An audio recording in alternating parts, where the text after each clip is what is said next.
Clubhouse is a map that's a kind of middle of the road map for MNM, and we've seen Soniqs, they've had this consistent banning strategy throughout this whole tournament of trying to ban away the opponent's best maps and pick into their lesser maps. As there is three around the corner, Solotov will run, grenades are being popped and Neo's trying to sneak in as Solotov with the very first, gets an injure, needs to push, finds a second.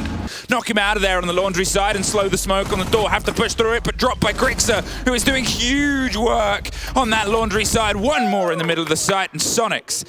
And well, they're kind of looking a little bit worse for wear. Solotov, he's deep diving and goes for the fight onto one, cannot find the second. Rexen secures himself the second, and Neo there over the top is able to get one more, but Rexen's on a triple. Another head for his mantle in trophy, but Grixer.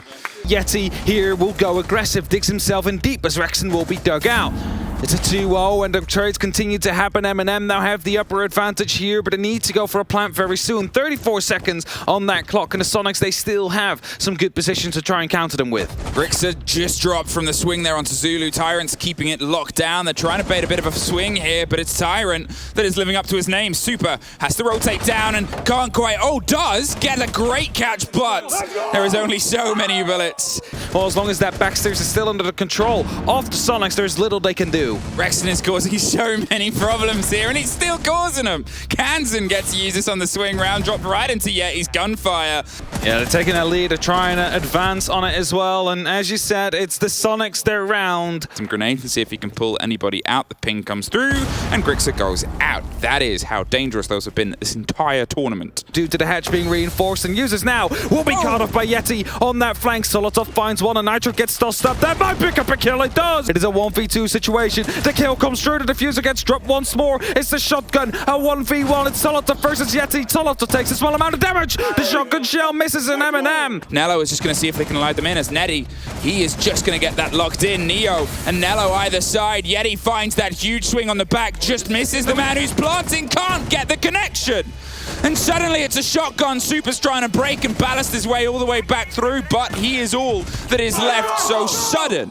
They're just burning utility smoke canisters, stop a clean entrance. A great take from Yeti over the top, but 10 seconds, and they haven't been able to get any boots inside the site itself. Super just charges, but dropped in the hailfire and curiosities the smoke offers. Yeti, he's curious too, but he can't quite get the same connection. It's a timeout take for MNM. Super finally just charges his way up, misses him. There it is, just connects him. It was covered by the ACOG for just a split second. Another take, but it's a post-plant situation with Tyrant going down on the far side. A 2 versus 1 versus 1. Suddenly it's all burnt down to the big double window. Uses as the lock-in. He's internal, and Kansan as this stretch goes for it, and Soniqs. He's looking on the backside of Zulu. Super still holding it off. They have some clarity, and they have the body swing out first. An opening take is Rexen's.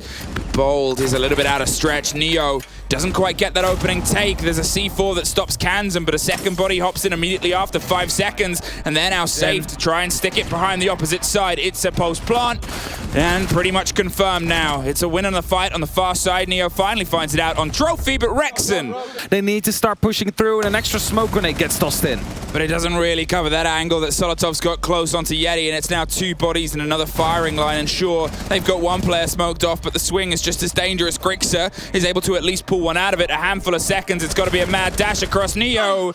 But Nello as well has that pincer locked in. He doesn't have a huge amount of places he can go, because if it starts getting opened up, well, he gets opened up. Tyrant down as well. Kansan and Super suddenly explode with the combination. He's going for the same plant before the C4. Nitro this time finally catches the diffuser. It's Kansan. They've got to push themselves onto that kit and see if they can get it recollected. But another C4 is in pocket. Will he have the time to make it all the way? He is running as fast as his legs can carry him. He's not going to get the catch. He doesn't get the player either. Super's out of there. Communication and coordination led to them being able to stick it in the meantime. Direct push. They don't know that Usus is there. He's waiting for the moment. Takes the fight onto the he loses it out!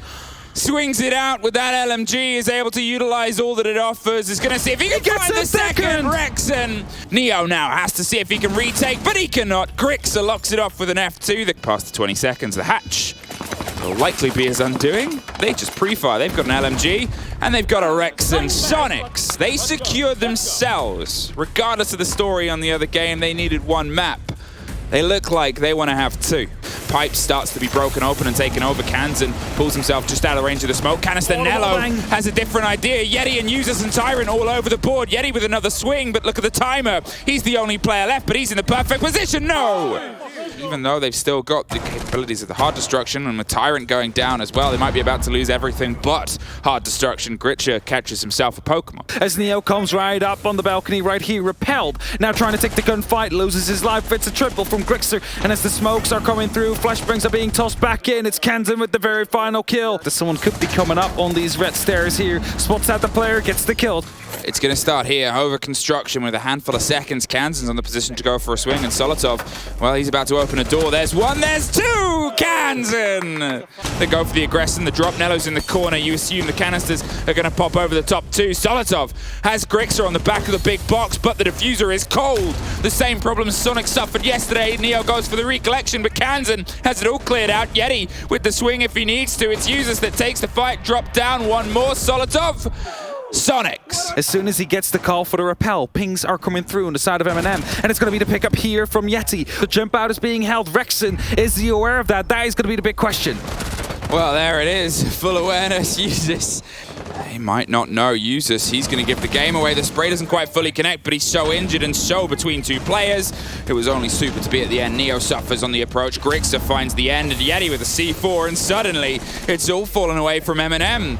Soniqs just entirely closed the door there on the approach, on the multiple different angles they tried between red and construction. It was locked out. They went for the same push as before, but this time, well, same result as the last time, to be fair. Soniqs 4-1. Yeah, of course, there is going to be more utility tossed in, but it leaves Rexon alone. He will be able to pick up the very first kill, instantly traded out by Tyrant Doe. The reload is about to be completed. The jump out is there, and the kill gets confirmed. It's exactly what they needed, and as they try and push themselves through back into billiards, Kansan finds one as well. Nello gets picked up, but Tyrant below will at least confirm Grixer. To cause a little bit of noise and a little bit of commotion on the opposite side to allow the swing. It does not get allowed. Super is able to get one more, and there is one more. Soniqs 5 rounds to 1 with the hatches open. The Thermite's been able to get some of that put together. Solotov, however, makes things a little bit more awkward. They've got to take a hot drop with a 2 versus 1 versus 5. MNM have set up a firing line, and they've made sure that anybody that even eyes the floor below is going to,